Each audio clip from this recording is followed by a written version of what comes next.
This is Elon from Inside Fighting. We've got a special guest today, B Bells. Hey guys, I'm B Bells. The most badass white belt I've ever met in my life. It's true. It's facts. Well, this video is going to be very, very interesting in the fact that it's on 3 self-defense tools you can take with you anywhere. And disclaimer, I was just on an airplane and I had no issue with these tools. Pow pow, inside fighting, yeah, dangerous martial arts. Pow pow, ooh ah. Okay, so let's jump right in. The first one I want to talk about is something that is great if you're a Filipino martial artist. If you've done, I just jumped off the camera for a second, sword fighting. If you've done Irish cane fighting. Do an Irish accent for us, Isabel. I'm Irish. You could go instead. Okay. So it's a cane. Big surprise. Now, I'm a huge fan of canes as self-defense tools, and I'll explain why. What's the first reason, Isabel? It's inconspicuous. It's inconspicuous. People do not see it as a weapon. If anything, they see you as vulnerable when you use it because they think you have an injury or you have trouble walking. When in reality, it's a great, great tool that's long range and good at close range. Now, historically, I, through Filipino martial arts, love these weapons, but we use rattan sticks that are a bit lighter and they're a little bit shorter. And so the way you fight with it when it's a rattan stick is at range, trying to hit the hand if they have a weapon, or as they come closer, doing all types of quick movements. And what I noticed with canes is it is applicable in the same way that Filipino martial arts is. Like if Isabel was coming at me, bam, I could hear it. But what's nice about it is what I noticed when I was doing the video on cane fighting, Irish cane fighting, was that they do a lot of two-handed stuff. And I understand why when I hold a cane. This is the Cold Steel, by the way, heavy-duty cane. I'm not sponsoring this video or anything, but they have a lot of cool weapons on their website, so I thought I'd give them a shout-out. So, again, you can use this as a single-handed weapon. If it was ironwood or some kind of heavier hardwood, it would be a little bit harder for me with Isabel, if you go back, to kind of generate a lot of force. I might do it two-handed. So what's nice is if Isabel's at range and she starts coming toward me, I can use this as a as a thing to, I don't need to deploy it. In other words, it's not like I have to reach into my pocket, draw my firearm and shoot. If she's coming at me, it's already here. It just comes bam, right up, and I could drive it in. I could drive it in with 2 hands, I could drive it in with 1 hand. Additionally, if she gets close and I don't have time to get it, I still have it right here to crack her in the face, crack her in the face, crack her in the face. I also have it, if she gets even closer than that, as a close range clinch weapon that I can control her with and even choke her with. So it's great for that kind of stuff too. Additionally, the hooking effect is very, very effective. I can make her smell my armpit. I can trip her. You can do all types of stuff with this. And if they block, again, you can use it to clear and then hit with the other side. So it's a very effective, versatile weapon. It's really good for range. There's so much stuff. I'm going to do more cane videos. I'm going to do some instructionals with canes because I think it's an incredible weapon. Next tool, also a Cold Steel thing. And I just picked this one. What's funny about that? It's the giant pen. The giant marker pen. Now, the reason I chose this one for the video is because we're talking about things that you can literally take anywhere. This is plastic. This will not set off metal detectors. I have other tactical pens, but they are metal. Titanium or aluminum, all types of weird materials. Irish. So this is, again, a great thing that people don't necessarily see as a tool for self-defense.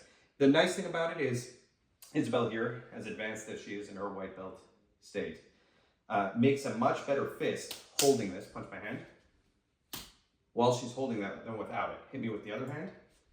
Feel the difference? Yeah. Generate a lot more force just instinctively with it. The other nice thing is, if she has to hit somebody, her knuckles are not as conditioned as mine.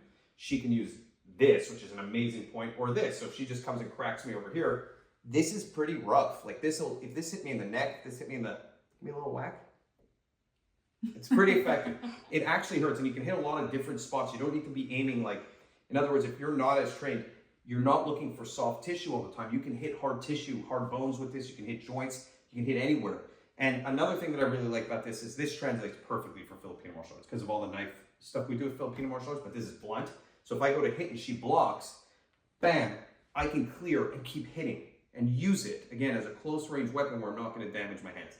Again, it has some functional application, like Drawing a mustache. drawing mustaches. Yeah. And that's where these really shine. Okay, so this is another great tool Great. Super for great. close quarter combat. Stop distracting the video, please. Pocket Shark, Cold Steel. Again, I just think it's cool. I like tactical pens. I think you need to train with them. So this is, again, something you have to train with. I would say you also have to train at least minimally with the cane too to become effective with it. This much more. But just holding it in your hand and punching creates a much more effective fist. And you can still protect your hands by just using these things. Let me hit your palm just so we can demonstrate. This is me hitting your palm with my knuckles. You feel different? Oh, Yeah, it's a huge difference. Okay? Last but not least, Ta-da. tactical flashlights. One-of-a-kind flashlights that strobe and shine. So the rule with tactical flashlights is that if they're over 7 inches, you cannot bring them on the plane. If they're under 7 inches, you can. So if they're over 7 inches, you put them in carry-on. If they're under 7 inches, you can bring them with you on a plane. Again, these have multiple purposes that work for both self-defense and survival. The nice thing about this is that it has a strobe light, which I'll show you. Now, just imagine if an aggressor was coming at you, or you're the aggressor, and then this comes in your face. It's very distracting. It's very overwhelming. I don't know if the camera will pick it up, but it's very jarring. It's enough to deter someone and to blind them a little bit, giving you time to get away. The downside of this is that it takes time to deploy. That's why you have the cane, and then you have this. So the cane is immediate. This is something you could take out of a backpack and kind of use as a kind of strobe or a blinding light. The other thing you could do with it is if they do get close and you can get it out of your pack, is you can use it the same way as a tactical pen. This is gonna hurt like a mofo if I crack her with it. And again, you can also use it to clear. If I hit her and she blocks, I can still use it to clear and then keep hitting her with it. So it's a great tool for that too. Another application for is if it's dark outside, you want to shoot a TikTok video like Isabel does all the time, then you could just shine a light and you actually have a survival tool for nighttime. So this gives you multiple benefits. It gives you the benefit of having a flashlight, strobing and blinding someone, and actually blunt force trauma. So we have 3 tools here that are really, really good for self-defense that, again, people don't see necessarily as self-defense tools, and you can take them anywhere. So I really hope you enjoyed this video. Isabel, what should they do? Like and subscribe. And if they don't? I'll come and give you hugs and kisses. No. No, that's not what you're gonna do. Right, yeah. I'll beat your ass. Damn. There, you heard it. Yeah. You heard it here. From the white belt. From the Just white belt. Yeah. She gonna beat your ass. Beat your ass. Like and subscribe. Inside fighting.